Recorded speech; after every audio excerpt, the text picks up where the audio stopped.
सारी दुनिया की ठोकर खा लो, सारी दुनिया के हाथ जोड़ लो, सारी दुनिया से निवेदन कर लो और उसके बाद भी तुम्हारी दुख की घड़ी समाप्त नहीं हो, तब प्रयास करना। तुम्हारे घर में कोई गमला हो, कोई पौधा लगा हो, जो भी पौधा लगा, हम ये नहीं कहेंगे कि वो गुलाब का है कि गेंदा का है कि शमी का है कि बेलपत्री का है। जो पौधा तुम्हारे घर में लगा,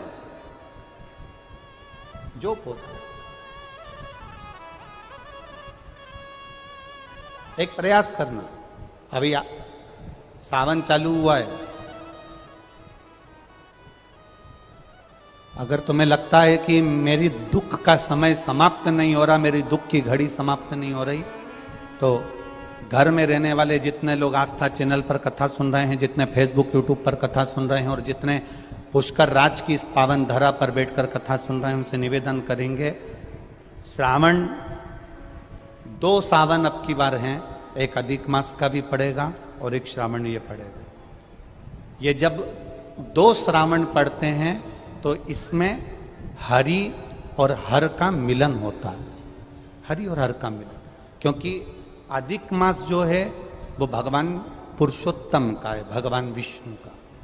और सावन के मध्य में अगर पड़ रहा है तो देवाधिदेव महादेव के साथ भगवान हरि का मिलन हुआ है, इसलिए इसको हरिहर श्रावण कहते हैं। ये 2 महीने के श्रावण में अगर मान लो एक दिन आपका निकल भी गया, 2 दिन आपके छूट भी गए, कोई दिक्कत की बात नहीं है।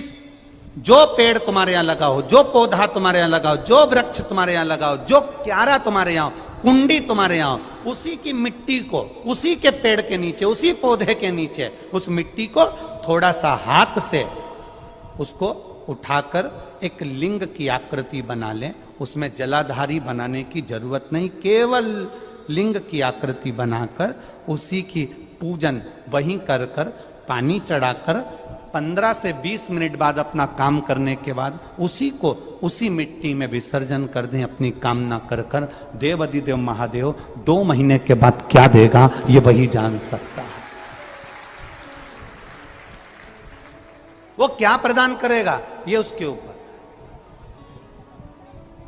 देख लिया हमने, बहुत बहुत प्रयास कर कर देख लिया, सारी दुनिया का हमने प्रयोग कर कर देख लिया। इनसे भी पूछा, उन्होंने कहा वाशरूम इधर बना दो, वास्तु शास्त्री ने कहा ये बना दो, ज्योतिषाचार्य ने कहा ये बना दो, उन्होंने कहा ये बना दो, उन्होंने कहा वो बना दो। हमने दुनिया का काम कर कर देख लिया, हाथों की अंगूठियां बदल कर देख ली, नग आभूषण बदल कर देख लिए, सोने की दिशा बदल कर देख ली, सीढ़ियों की दिशा बदल कर देख ली। अब जब सारी दिशा बदल कर देख ली, सारा काम कर कर देख लिया, उसके बाद भी अगर हमारी ग्रह दशा नहीं सुधरे, हमने सबके दरवाजे जाकर देख लिया, देवी देवता उनके भी धोख धोख के देख लिया, पर जब भी अगर हमारी दशा ना सुधरे तो फिर कहीं मत जाना, महादेव के चरणों में जाकर बस उसकी आराधना में लग जाना, फिर वो संभाल लेगा। जितने लोग कुबेरेश्वर धाम पर आते हैं, हम उनसे कहते हैं कभी भी यहां पर आकर ये मत कहना कि मेरी गाड़ी, मेरा बंगला, मेरी जमीन, मेरी जायदाद। यहां तो झोली भी अगर खाली लाओ, 25 साल, 30 साल, 40 साल भी अगर शादी को हो गए और औलाद नहीं हुई है, तो उसके दरवाजे पर जाकर कहना, कथा सुनते सुनते उसके 7 दिन की कथा में कंकर शंकर का स्पर्श रोज कर कर अपने गर्भ को लगाते हुए कहना, तेरी कथा सुन रही हूं, मैंने सुना है तू सबकी गोदी भर देता है, मेरी शादी को 30 साल हो गए, झोली तो तू ही भरेगा, मुझे विश्वास है खाली नहीं लौटाएगा, और वो देकर ही भेजता है, देकर। अगर कोई जिंदगी में आने के बाद अगर 1000 अश्वमेध यज्ञ भी नहीं कर पाता, पृथ्वी पर आने के बाद में अगर मान लो कि हमने 1000 अश्वमेध यज्ञ नहीं करे, 1000 अश्वमेध यज्ञ को हम नहीं कर पाए, तो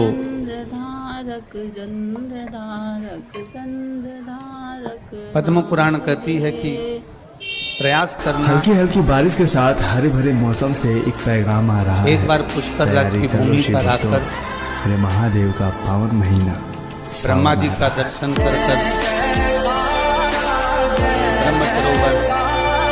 सुंदर सुगंधि पुष्टिवर्धनम सरोवर में स्नान कर भगवान की अविरल भक्ति को धारण करने का प्रयास कर 1000 अश्वमेध यज्ञ के बराबर पुण्य ये पुष्कर राज की भूमि दे देती है, तीर्थों के गुरु की भूमि दे देती है।